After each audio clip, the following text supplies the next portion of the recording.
Everyone, welcome back to the channel. मेरा नाम है शिखा और आज हम अपनी हिंदी कहानी पढ़ेंगे जिसका नाम क्या है, लखनवी अंदाज।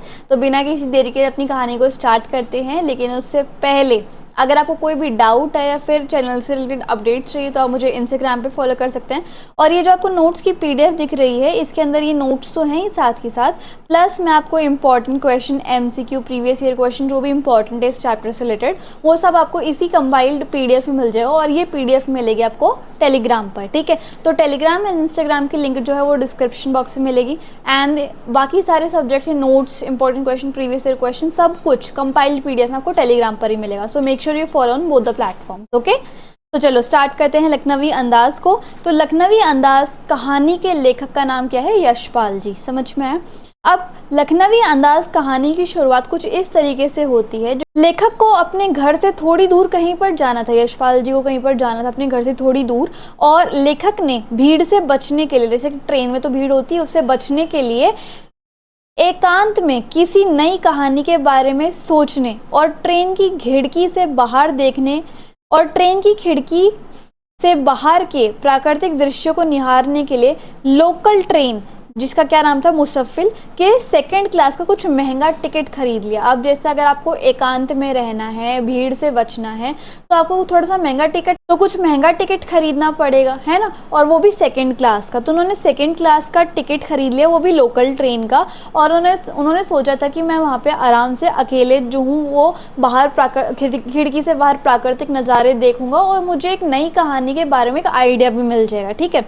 तो जब वो स्टेशन गए तो गाड़ी जो है, रेलगाड़ी जो है, वो छूटने ही वाली थी, इसलिए वो सेकंड क्लास के एक छोटे से डब्बे को खाली समझकर उसमें चढ़ गए। लेकिन जिस डब्बे को वो खाली समझकर चढ़े थे, वहाँ पर पहले से ही एक लखनवी नवाब बहुत आराम से पालथी मारकर बैठे हुए थे और उनके सामने क्या थे, 2 ताज़ा खीरे तौलिए के ऊपर रखे हुए थे, ठीक है।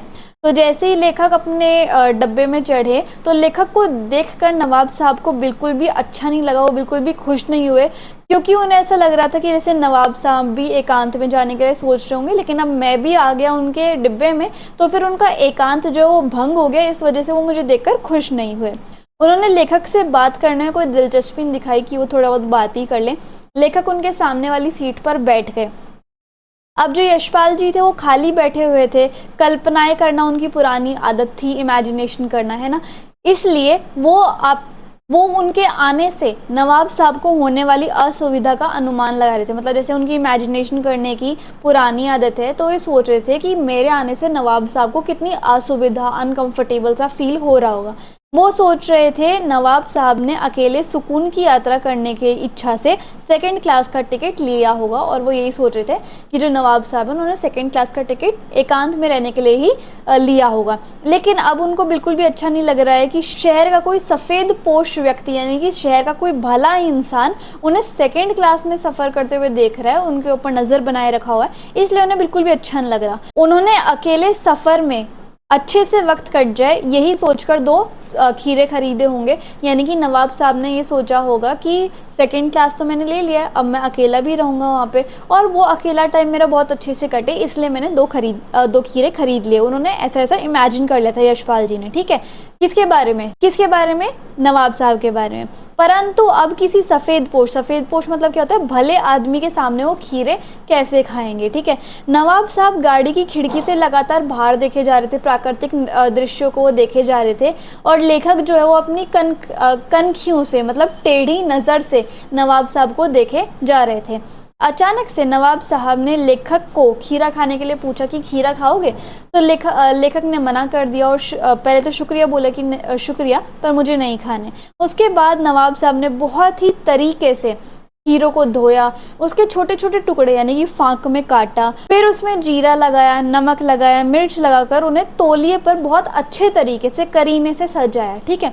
इसके बाद नवाब साहब ने एक बार और लेखक को खीरे खाने के लिए पूछा कि आप खाओगे, लेकिन लेखक जो है वो पहले ही खीरे खाने के लिए मना कर चुके थे, इसलिए उन्होंने अपना आत्मसम्मान बचाने के लिए बोल दिया कि नहीं, अगर मैं खीरे खाऊंगा तो मेरा पेट खराब हो जाएगा, इसलिए आप ही खा लीजिए।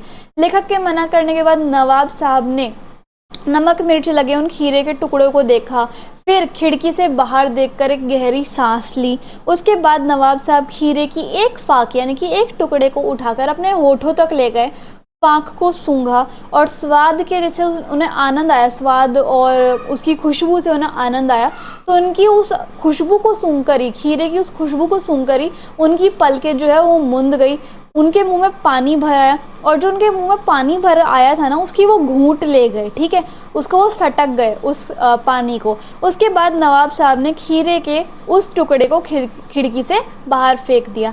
इस प्रकार नवाब साहब खीरे के हर टुकड़े को होठ के पास लेके जाते थे, उसे सूंघते थे, गटक लेते थे जो उनके मुंह में पानी आता था सूंघने की वजह से, और खिड़की से बाहर फेंक देते थे, ठीक है। खीरे के सारे टुकड़ों को बाहर फेंकने के बाद उन्होंने आराम से तौलिए से हाथ पूछा और होठों को पूछा और फिर गर्व से लेखक की तरफ देखते हुए कहते कि जैसे वो ऐसा कहना, और फिर गर्व से लेखक की तरफ देखा और लेखक को ऐसा लग रहा था कि अब वो मुझे ये कहने वाले हैं, यही है खानदानी रईसों का खाने का तरीका, ठीक है।